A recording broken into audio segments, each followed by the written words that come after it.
그리스도 예수의 좋은 일꾼, 사탄의 일꾼에 대해서는 이제 조금 텀을 두고 이따가 할 겁니다. 제가 교회에 대해서 또 말씀을 드릴 거고요. 그리스도의 좋은 일꾼들이 어떻게 교회를 형성하는가, 어떻게 예배를 드리는가, 그거를 말씀드리고 그 후에 그러면 우리가 그 잘 이루어진 교회에서 경계해야 될 사탄의 일꾼, 곧 거짓 선지자들은 어떻게 구별할 것인가, 그것에 대해서 말씀드리도록 하겠습니다. 향후에. 그래서 그리스도 예수의 좋은 일꾼을 먼저 보는데, 지난주에는 새 언약의 그리스도 예수의 좋은 일꾼은 곧 새 언약의 일꾼이다. 그리고 복음의 일꾼이다. 그리고 세 번째로는 교회의 일꾼이다. 이것에 관해서 말씀을 드렸죠. 다 새 언약의 일꾼, 복음의 일꾼, 교회의 일꾼 모두 다 무엇을 하는 분들입니까? 무엇을 하는 일꾼들입니까? 복음을 전파하는 사람들입니다. 그리스도의 좋은 일꾼은 궁극적으로 그리스도 예수의 복음을 전파하는 사람들입니다. 그래서 오늘은 그리스도 예수의 좋은 일꾼은 어떻게 자격을 취득할 것이냐, 그리고 그 자격을 취득한 목적은 무엇이냐, 또 어떻게 평가받을 것이냐, 그런 것들에 관해서 살펴보고자 합니다. 첫 번째로 그리스도 예수의 좋은 일꾼이 될 자격은 무엇입니까? 첫 번째 조건이 예수 그리스도의 택함입니다. 우리가 요한복음 15장 16절에 너희가 나를 택한 것이 아니요 내가 너희를 택하여 세웠다, 이렇게 예수님께서 말씀하시죠. 우리가 우리 마음대로 예수님한테 가서 나 이 일 하겠습니다, 저 일 하겠습니다, 난 이런 일꾼이 되겠습니다, 저런 일꾼이 되겠습니다 하는 것이 아니고 예수님께서 우리를 보시고 택하셨다는 겁니다. 그래서 여기서 택함이라는 것에 대해서 우리가 좀 생각을 해봐야 되겠습니다. 택함에는, 예수 그리스도의 택함에는 두 가지 관점에서 우리가 살펴볼 수 있겠습니다. 하나는 택함의 자격, 우리가 어떤 택함을 받을 자격을 갖추고 있느냐. 그 다음에 두 번째로는 예수 그리스도께서 택한다는 것은 또 무엇으로, 우리를 어디에 사용하기 위해서 택하시느냐, 직분에 관한 관점에서 우리가 생각해 볼 수 있습니다. 곧 첫 번째로는 자격, 두 번째로는 직분, 이렇게 생각을 해볼 수가 있겠습니다. 첫 번째로 자격에 관해서 한번 생각을 해봅시다. 어떤 자격을 갖추어야 예수님께서 우리를 택하시느냐, 자기의 일꾼으로 택하시느냐라는 것이죠. 자기의 제자로, 자기의 일꾼으로 택하시느냐라는 문제입니다.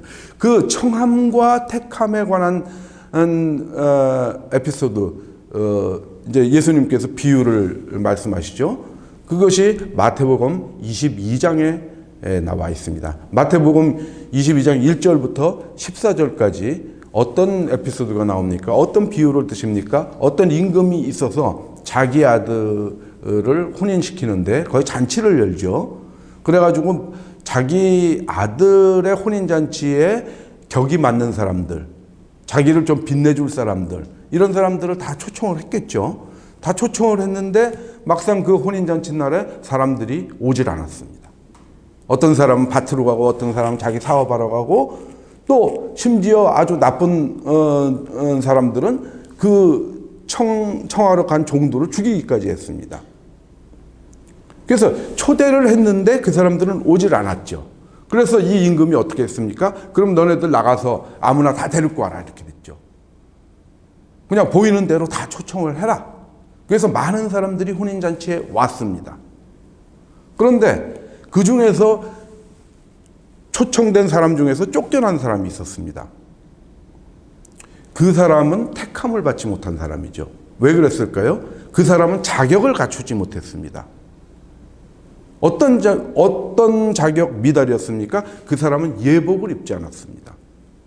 혼인잔치에 합당한 예복을 입고 오지 않았기 때문에 그 사람은 택함을 받지 못하고 이 쫓겨남을 당했죠. 그래서 맨 마지막에 22장 14절에 보면 청함을 받은 자는 많되 택함을 받은 자는 적으니라, 이렇게 말씀하고 계시죠. 왜 그러냐면 다 예수님께서 우리를 불러서 초청을 했지만 그 중에서 우리가 예수 그리스도를 영접하는데 우리도 예수님을 영접하고 예수님이 우리를 초청했는데 우리가 예수 그리스도에게 일꾼으로 쓰임을 받으려면은 어떤 자격을 갖추어야 되는 것입니다. 그것이 바로 예복을 입는 것입니다. 그것을 에베소서 4장에서는 어떻게 말씀하고 계십니까? 너희는 유혹의 욕심을 따라 썩어져가는 구습을 따르는 옛사람을 벗어버리고 오직 너희의 심령이 새롭게 되어 하나님을 따라 의와 진리의 거룩함으로 지으심을 받은 새 사람을 입으라. 그 예복이 바로 새 사람인 것입니다. 우리가 옛사람인 상태에 있던 것은 옛사람을 벗고 우리가 새롭게 거듭나서 새 사람, 하나님을 따라서 의와 진리의 거룩함으로 지으심을 받은 새 사람을 입으라는 겁니다. 그것이 예복입니다. 그것이 예수 그리스도로부터 우리가 일꾼으로 택하심을 받을 수 있는 자격인 것입니다. 우리가 거듭나야 됩니다. 거듭나서 예수 그리스도 안에 있는 삶을 살아야 예수 그리스도께서 우리를 일꾼으로 써 주시는 것입니다. 그것이 첫 번째 자격에 대해서 우리가 생각해 볼 점이었습니다. 그러면 두 번째는 직분입니다. 예수님께서 우리 새 사람인 우리를 일꾼으로 쓰시는데 어떻게 쓰십니까? 각각 예수님께서 그 사람의 각각의 재능에 맞게, 그 사람의 능력에 맞게 쓰십니다. 그 사람에게 맞는 것들이 다 있겠죠. 우리 교회에서도 여러 사람이 있습니다. 여러 사람으로, 여러 성도로 구성이 되어 있는데 각각 다르죠. 성격도 다르고, 잘하는 것도 다르고, 모든 것이 다릅니다. 어떤 사람은 조금 온화한 사람도 있고 어떤 사람은 좀 카랑카랑한 사람도 있고 성격이 그렇죠. 어떤 사람은 말씀을 연구하고 전하는 걸 좋아하는 사람, 그것도 잘하는 사람이 있죠. 그런 사람은 이제 목사의 일을 맡으면 좋겠죠. 그런 사람이. 저도 이제 그런 사람이 됐으면 좋겠습니다. 그렇게 말씀을 잘 전하고 그러는 목사가 됐으면 좋겠습니다. 또 어떤 사람은 이렇게 경영 마인드가 있어가지고 교회라는 게 어차피 사람들이 모인 사회니까 그 시스템이 있겠죠. 그거를 잘 운영하고 그런 능력을 가진 사람이 있겠죠. 그런 분들은 장로를 맡아서 교회를 치리하는 그런 역을 맡으면 좋겠죠. 어떤 분들은 아주 꼼꼼하고 세세해서 아주 그 일을 잘하시는 분들이 있죠. 그런 분들은 집사를 맡아서 교회의 아주 세부적인 일들을 잘 진행시킬 수가 있겠죠. 어떤 사람들은 또 그 사랑이 풍부하고 남의 말을 잘 들어주는 그런 능력을 갖고 있어서 그런 사람들은 심령이 좀 약해지고 어려움을 당하는 사람들과 상담하고 그 사람들을 위로하고 하면서 그 사람들을 권면하고 북돋워주고 힘을 주는 그런 역할을 감당할 수도 있겠죠. 그러면 거기에 다 맞는 일들이 있습니다. 모든 사람이 완벽하게 모든 능력을 다 갖추고 있는 것이 아닙니다. 그래서 성령의 은사도 다 다르지 않습니까? 어떤 사람한테는 지혜의 은사를 주시고 어떤 사람한테는 지식의 은사를 주고 뭐 방언의 은사도 주시고 뭐 사랑의 은사도 주시고 여러 가지 은사를 주십니다. 그 다 하나님의 은혜죠. 거기에 맞게 받은 은사대로 맞게끔 다 써주십니다. 그렇기 때문에 우리가 그런 말을 하죠. 저도 옛날에 그런 소리를 했습니다. 나는 그런 일을 감당할 나는 자격이 없는 자야. 나는 능력도 부족하고 나는 죄도 많고 그래. 그거는 내가 택하는 거죠. 내가 예수님을 택하는 겁니다. 자기 기준으로 예수님을 택하는 겁니다. 그거 아닙니다. 예수님은 다 그 사람의 능력에 맞게 거기에 맞는 일꾼으로 쓰시기를 원하시는 것입니다. 그래서 어떤 사람한테는 말씀 전하는 일을 맡기시고 어떤 사람은 교회를 운영하는 일을 맡기시고 어떤 사람은 사랑의 일을 하는 일을 맡기시고 어떤 사람은 봉사의 일을 하는 일을 맡기십니다. 그래서 우리는 예수님께서 각 능력대로 맡기신 그 직분을 전부 소중하게 생각해야 됩니다. 어떤 것이 교회 안에서 더 우월한 직분이 아닙니다. 어떤 직분을 맡고 있는 사람이 더 잘난 사람이 아닙니다. 그것이 더 중하고 귀한 것이 아닙니다. 어떤 것은 귀하고 어떤 것은 조금 거의 상대적으로 천하고 하는 그런 것들이 없습니다. 모든 사람이 다 일꾼 될 자격을 갖추고 있습니다. 왜? 예수님께서 그 능력에 맞게 택해서 쓰시기 때문에. 우리가 그 직분을 택한 게 아니고 예수님께서 택하셨기 때문에 우리는 그렇습니다. 그 두 가지를 정확히 아셔야 됩니다. 자격과 직분, 그것을 예수님께서 택하신다는 겁니다. 자격은 새 사람, 우리가 거듭나서 새 사람이 되는 것이고, 직분은 우리 능력에 맞추어서 예수님께서 쓰심으로 우리는 우리 자격을 우리가 함부로 판단하지 말고 우리에게 맡겨진 직분을 감사함으로 받아서 열심히 그리스도의 좋은 일꾼으로 일해야 된다는 것이죠. 그래서 보면은 예수님께서 그 제자들을 택할 때도 12제자가 있지 않습니까? 각양각색이죠. 그 사람들이 전부 다릅니다. 성격도 다르고 이 사람들이 그 능력도 다 다릅니다. 사도 베드로 같은 분은 이렇게 리더십이 있고 카리스마가 있는 분이었죠. 그리고 빌립 같은 사람은 굉장히 꼼꼼한 성격을 가지고 있었습니다. 이 사람은 항상 계산하고 체크하고 그러는 성격이었죠. 안드레 같은 사람은 행동력이 있었습니다. 그래서 이제 오병이어 사건에서 나오죠.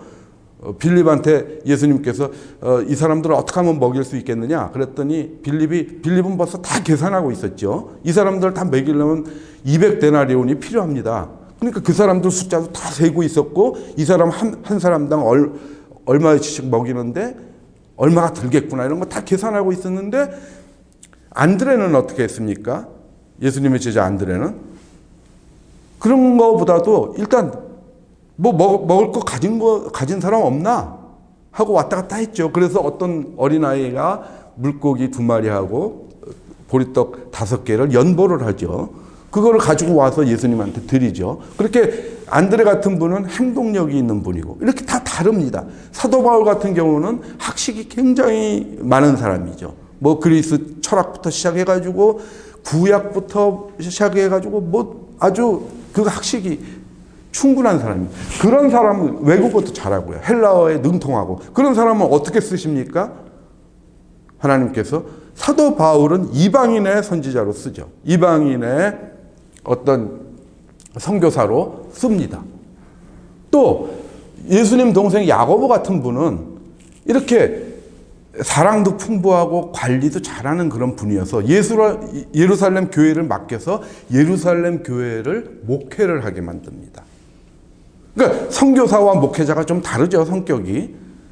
선교사는 주로 가면서 강론하고 말씀 전하는 일에 특화된 분들이고, 그 다음에 목회하시는 분은 여러 가지 다양한 이제 교회에서 일어나는 것들을 잘 처리를 할 수 있어야 되겠죠. 그래서 예수님의 제자들도 다 다른 성격, 다른 재능을 갖고 있으신 분들을 예수님께서 택해서 다 그 사람들한테 맞는 직분을 맡겨주신 거죠. 그래서 예수님께서 택해서 세워주시는 것입니다. 그래서 이제 지금 사도들 말씀을 드렸지만 12사도에 대해서는 따로 제가 또 한번 시간을 내서 자세히 강론을 할 것입니다. 아주 재밌습니다. 그분들의 성격도 그렇고 그분들의 비하인드 스토리도 그렇고 굉장히 재밌는 부분이 많아서 우리가 한번 그런 시간을 따로 갖기로 하겠습니다. 아무튼 예수 그리스도의 택함이다. 우리가 예수 그리스도의 좋은 일꾼이 될 요건은, 오늘은 중점적으로 청함과 택함에 대해서 예수 그리스도의 택함을 우리가 기준으로 해서 한번 살펴보는 시간을 가졌습니다.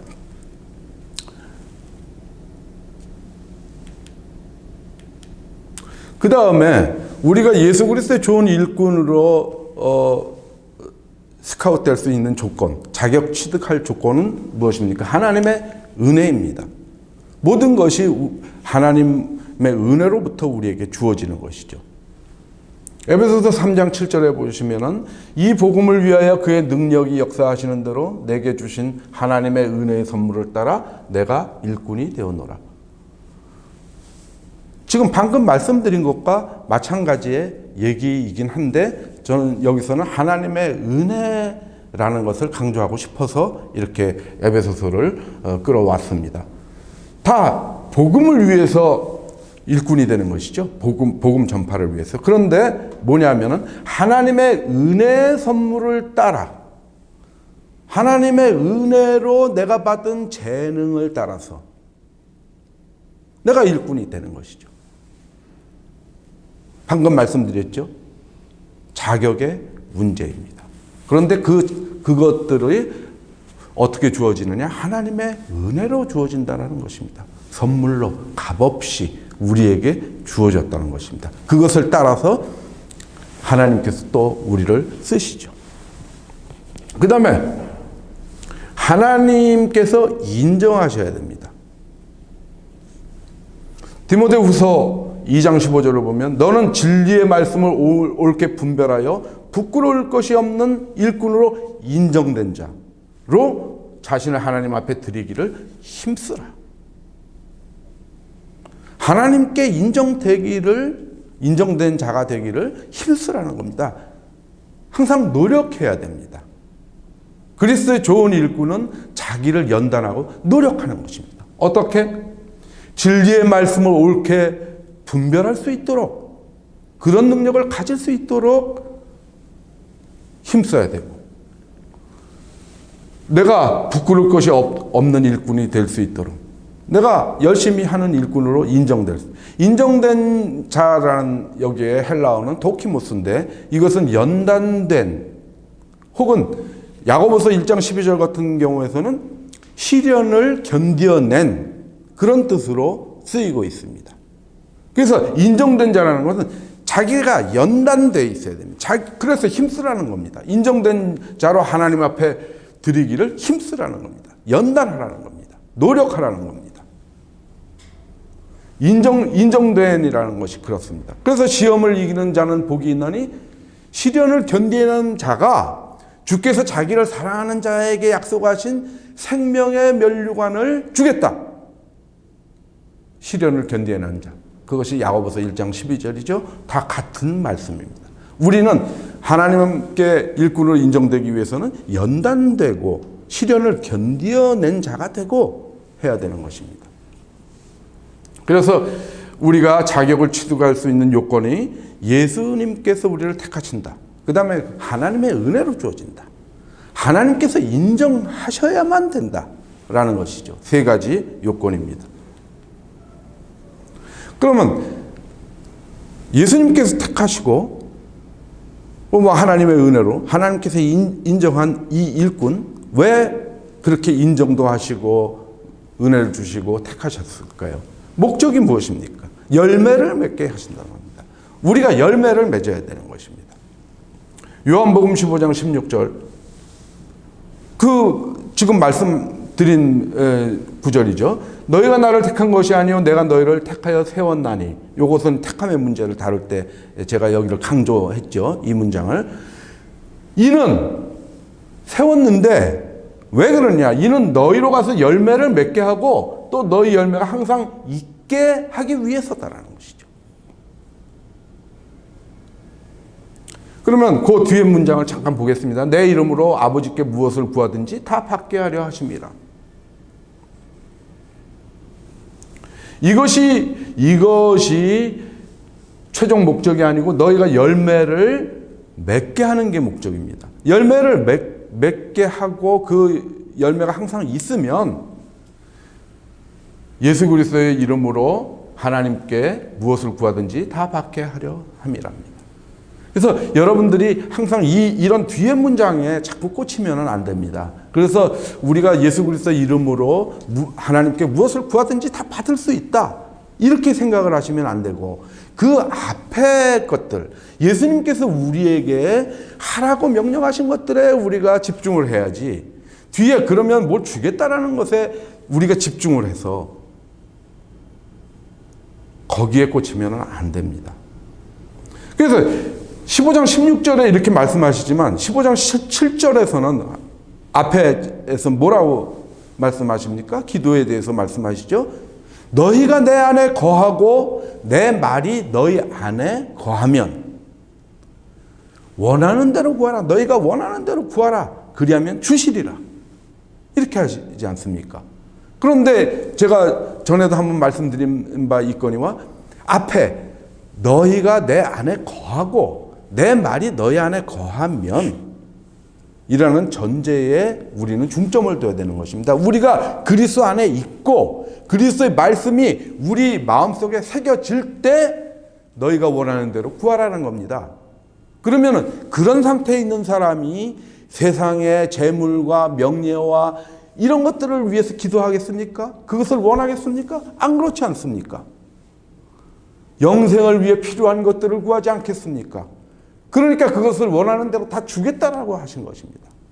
그래서 우리는 전제를 잘 알아야 됩니다. 그 뒤에 앞에 걸 빼고 뒤에 거만 예수님 이름으로 구하면 모든 걸 다 주겠다고 약속하셨지 않느냐? 그것을 강조해서 말하는 사람들이 많습니다. 그러니까 네가 원하는 게 있으면 하나님께 예수 그리스도 이름으로 무조건 구해라. 그러면 하나님께서 주실 것이다. 이렇게 얘기하는 사람들이 있습니다. 전제를 빼먹었기 때문에 잘못 전하는 말씀인 것입니다. 그렇게 생각하면 안 되는 것이죠. 여하튼 열매를 맺게 한다는 것입니다. 그러면 애매하죠. 열매가 무엇이겠습니까? 열매가 무엇인지 우리가 알아야지 열매를 맺을 거 아닙니까? 에베소서에서 그 답을 주고 있습니다. 에베소서 4장 12절을 보실 텐데 에베소서 4장 11절에는 뭡니까? 교회에서 여러 사람한테 각각 이런 직분을 준다고 하는 말씀이 나오는 거죠. 어떤 사람은 목사, 어떤 사람은 교사 막 이렇게 직분을 주는데 그것은 직분을 주는 것은 성도를 온전하게 하여 봉사의 일을 하게 하며 그리스도의 몸을 세우려 하심이라. 그리스도의 좋은 일꾼 되게 하신 것은 열매를 맺게 하기 위해서인데 그 열매라는 것이 그리스도의 몸이라는 겁니다.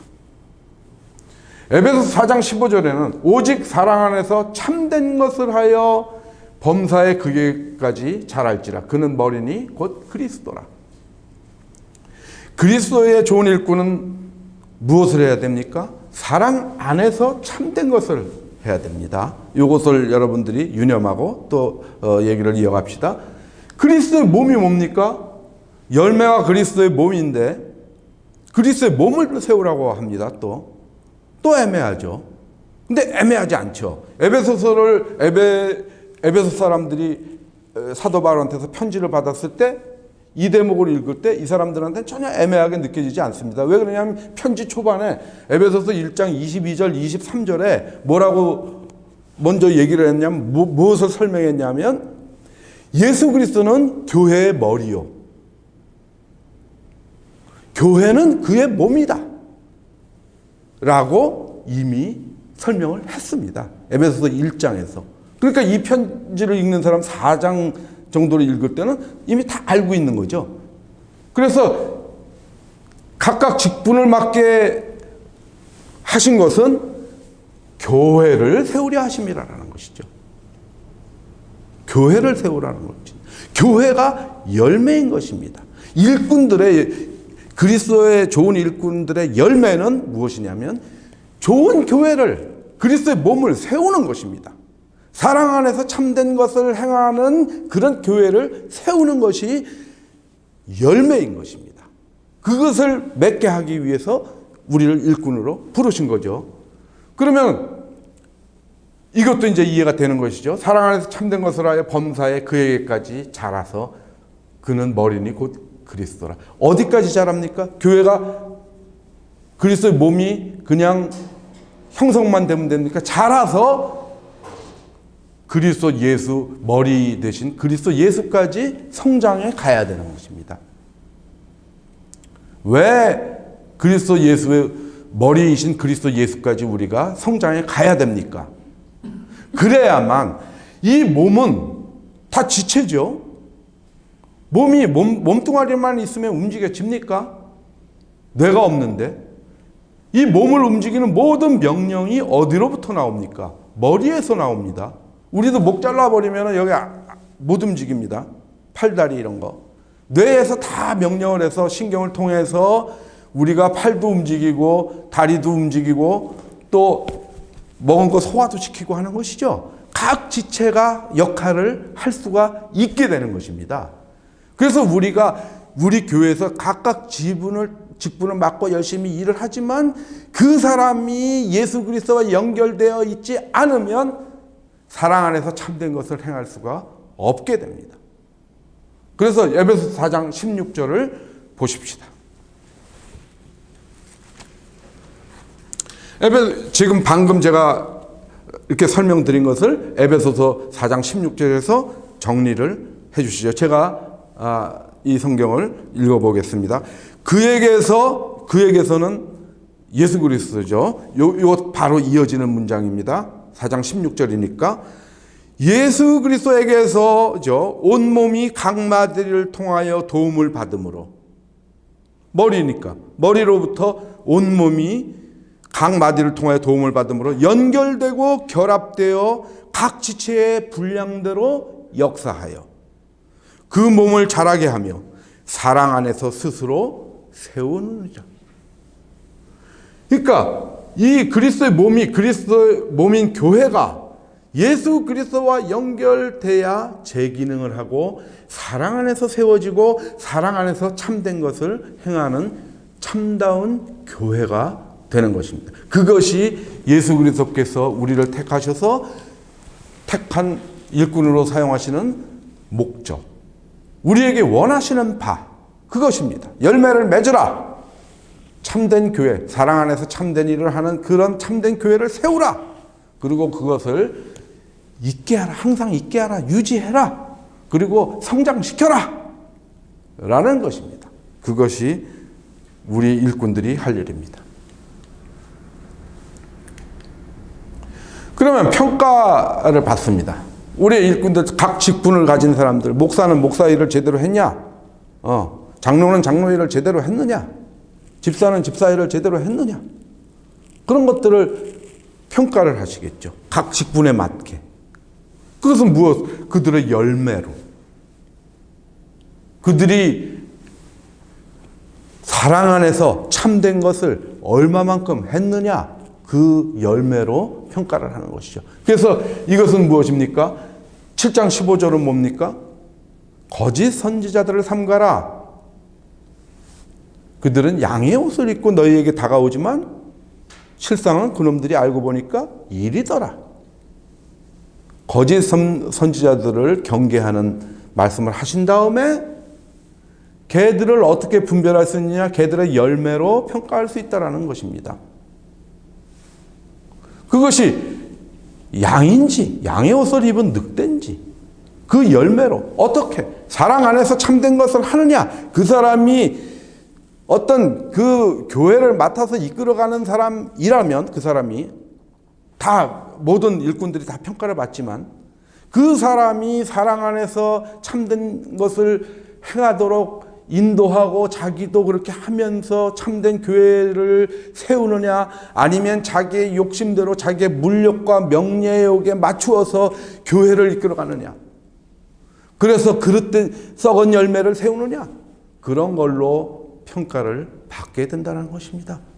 목사는 목사대로, 장로는 장로대로, 집사는 집사대로 모든 각각 맡은 일에 따라서 거기에 따라서 열매를, 그 사람의 열매를 보고 평가를 받게 된다는 것입니다. 그래서 이렇게 나오죠. 열매로 평가를 한다는 것이죠.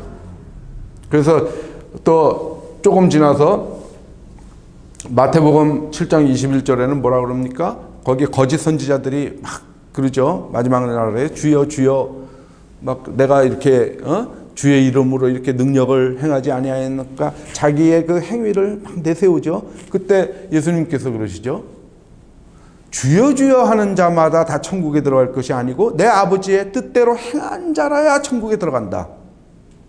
내 아버지의 뜻대로 행한 자, 곧 사랑 안에서 선한 것, 착한 것을, 좋은 것을 행한 자, 즉 열매를 맺은 자가 천국으로 들어간다. 그걸로 평가받을 것이다 라는 것이죠. 그 다음에 우리가 예수 그리스도의 좋은 일꾼으로 택함을 받은 우리는 하나님께 드릴 것이 감사이죠. 감사해야죠. 나를 능하게, 디모데전서에 나를 능하게 하신 그리스도 예수 우리 주께 내가 감사함은 나를 충성되게 여겨 내게 직분을 맡기심이니, 나에게 직분을 맡겨서 내가 감사한다는 것입니다. 왜? 직분은 무엇입니까? 하나님의 은혜로 주어졌지 않습니까? 하나님의 인정을 받은 거 아닙니까? 예수 그리스도로부터 우리가 택함을 받은 거 아닙니까? 그러므로 우리는 감사할 수밖에 없는 것이고, 감사함으로 받아서 우리가 하나님께 더욱더 인정받는 일꾼이 되기 위해서 힘써야 되는 것이죠. 그래서 마지막으로 무엇입니까? 그리스도 예수의 좋은 일꾼의 실천사항이 있겠습니다. 방금 말씀드린 대로 내 자신을 연단하라. 연단하라고 나옵니다. 망령되고 허탄한 신화를 버리고 경건에 이르도록. 우리가 세상 얘기들, 막 세상의 철학들 많이 있죠. 세상에 좋은 얘기들, 그런 것들이 다 망령되고 허탄한 신화라고 보는 것입니다.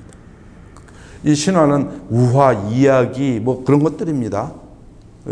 헛된 것들, 그런 것을 얘기하고 있습니다. 그것을 버리고 오직 믿음의 말씀, 여기 나오죠. 좋은 일꾼이 되어 믿음의 말씀과 내가 따르는 좋은 교훈으로 양육을 받아야 되고 그것으로 연단해야 되는 것입니다. 우리는 그것으로 연단해야 되는 것입니다. 다른 것으로 연단하는 것이 아닙니다. 그것으로 연단해서 경건에 이르도록, 거룩하게 되도록입니다. 거룩하게 되도록. 거룩하게 될 수 있는 방법은 무엇입니까? 우리가 누차 얘기하죠. 그리스도 예수 안에서 거룩하여지는 것입니다.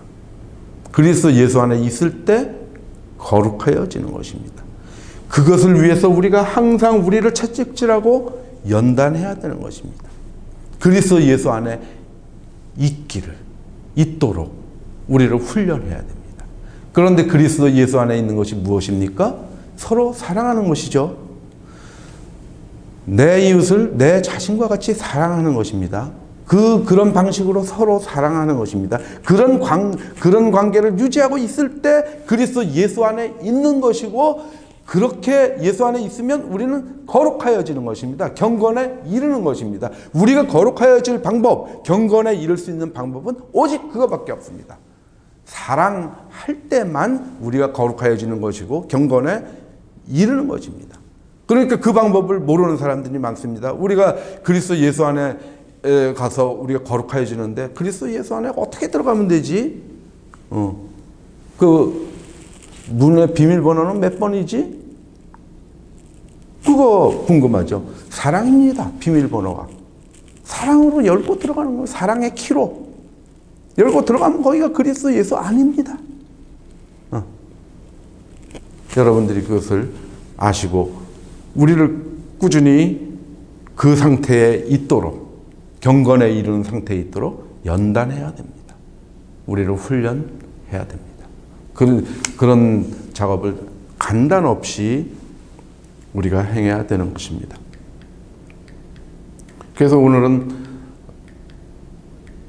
무엇에 대해서 얘기했습니까? 다시 한번 보겠습니다. 우리가 그리스도 예수의 일꾼이 되기 위한 자격, 예수 그리스도의 택함을 받아야 된다. 그러려면 우리가 옛사람을 벗어버리고 거듭나서 새 사람이 돼야 된다. 그래야 자격을 갖춘다. 그 자격을 갖춘 자들을 예수님께서 각각 그 사람이 갖춘 자격, 재능대로 직분을 주셔서 다 쓰신다.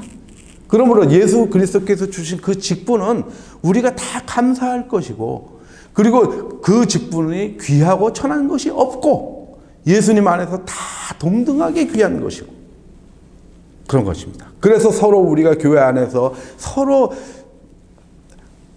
누구를 무시하거나 누구를 경시하거나 하지 않고 다 중히 여기면서 우리가 조화돼야 됩니다. 그래서 우리의 그리스도의 몸인 우리 교회가 항상 예수님과 연결돼서, 머리이신 예수님과 연결돼서 각 지체가 전부 각자 효능을 잘 발휘하는 교회가 돼야 됩니다. 그래서 열매를 맺고 사랑 안에서 참된 것, 사랑 안에서 참된 것을 하는 그런 교회가 돼야 되겠습니다. 그래서 그리스도의 좋은 일꾼은 결국엔 무엇이었습니까? 사랑 안에서 참된 것을 하고 또 복음을 전하는 것. 그것 아니겠습니까? 복음의 일꾼, 새 언약의 일꾼, 교회의 일꾼이 전부 다 복음을 전파하는 사람들이었습니다. 결국은 복음, 사랑 안에서 참된 것을 한다는 것 자체도 복음이고 복음을 전하는 것이고 그것도 사랑의 행위입니다. 사랑의 행위 중에서 가장 큰 부분이 복음을 전파하는 것입니다.